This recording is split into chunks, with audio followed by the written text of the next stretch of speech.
Right, I'm going to try out a couple of different mics that I think I might want to keep. Yeah, my Beyerdynamic's muted, and this is the one that's coming through. This is the sound of the Rode S1, and I want to do a comparison between this. Let's get right up on top of it and see how it sounds with my lips literally on the grill. Peter Piper picked a peck of pickled peppers. Please provide pizza pronto. People, because. Bingo. Right, so this is a comparison of the Rode S1, which is a Supercardioid condenser microphone from the early 2000s. This was made in 2003, and it's had a bit of a crap history. So when they first brought this out, loads of people had faults with it, and from that point out, it was doomed. It didn't seem to matter how much they refined it. But this is one of the microphones that is later, as far as I can tell, and therefore has survived the test and eventually discontinued. So whether or not Rode do a high quality, high fidelity, handheld, studio grade, live performance microphone is yet to be seen, but for now this is their attempt at that, and certainly in practical application when I've heard tests of other people. So I first assessed this as being a really nice mic and then started doing a bit more research and found that a lot of other people had the same opinion, which is that they came to the conclusion that it was outstanding, comparable to the Neumann that I also liked and sold, which was a 105 handheld, a similar thing, condenser microphone from Neumann. Again, lovely mic, it just wasn't my mic, so I ended up selling that mic. But this is what I've got, and I like the sound of this particular mic on my voice. I just wanted to see what it sounded like up close. So now we're right on top of it. Last time I used it, it was about 12 inches away on the gooseneck on the desk. But this is how this sounds. Again, I'm going to get right up on top of it. So if I was doing a live performance with this mic, this is generally how I would talk into the mic. That is to say, I'd want to feel the reference of my lips occasionally catching the edge of the grill, and therefore you want to know that in a live scenario with a mic like this, returning to reference, be it with your lips touching the grill occasionally, that's how loud it's going to be. I'm producing a nice healthy level at minus 18. I'm sure if I talk a bit louder, yeah, it goes up to about minus 12. So yeah, it's a healthy level. I've got the gain set correctly. This is how it sounds. Hopefully I'm not ever overloading the mic. Even if I get a bit louder, no, definitely not clipping the mic. All sounds good. Don't think I even went into my limiter. So this seems to have a nice dynamic range. It's low noise. It's 16 dBA self noise.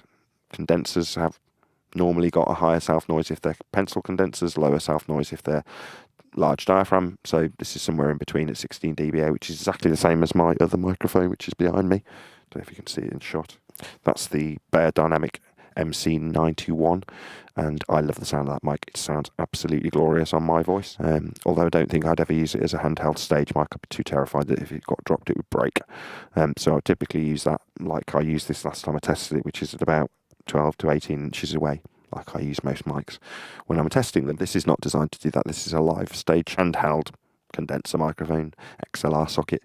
But I want to compare it to a different mic. So I want a TG201, which is a Beyerdynamic small diaphragm Supercardioid XLR dynamic microphone. And it's used a lot on things like snare because it's got a very fast transient response time because of its low weight, being a small diaphragm dynamic mic. So unlike this medium diaphragm, if you will, condenser microphone that's designed to be handheld, we're going to be looking at something that I have purchased, drum mic, and this would definitely serve that purpose, like SM57s often serve. They get put on snares.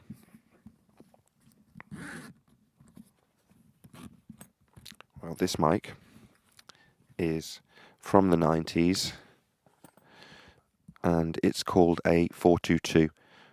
And if you're looking this mic up, you might not find very much information other than I think the Metallica drummer uses this live, a snare top.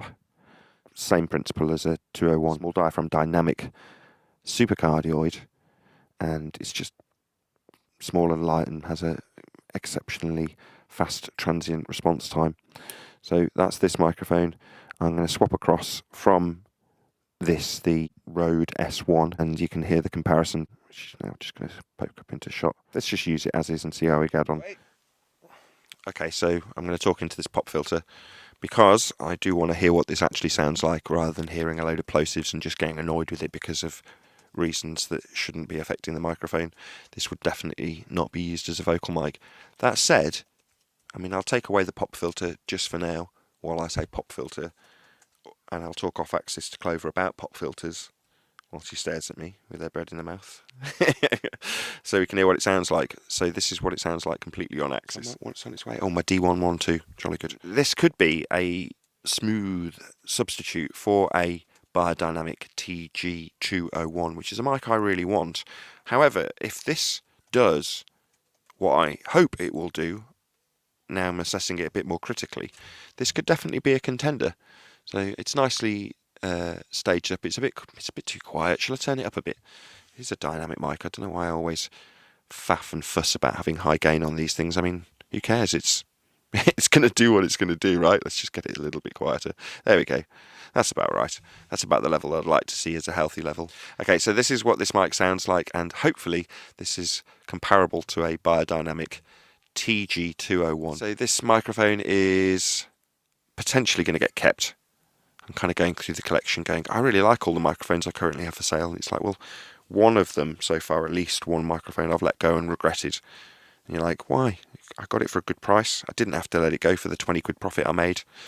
You know, when you've sold £6,000 worth of microphones, you're not thinking about the 20 quid profit on one of them when you're like, well, I'm going to run out soon. I think I've got about 40 microphones left to sell. This is one of them, and obviously the ones that are left are the more expensive ones. But then you're into, well, are they actually good? Because I got them all for a good price, so really I should try and test them and see if they're actually nice. And that's my test of this. So should I go back to the Rode S1 to conclude this? Anyway, this is a test of the Beyerdynamic M422C, and it's a Supercardioid small diaphragm dynamic XLR microphone from the 1990s. It's used by Metallica's drummer on his snare Top, and that's its only claim to fame as far as I can research. But we'll see how it sounds on playback. Hopefully it sounds awesome, and I'll want to keep it and then I'll delist it. If it just sounds average, then I won't. Right, let's go back to the other one that's a contender for being kept, which is the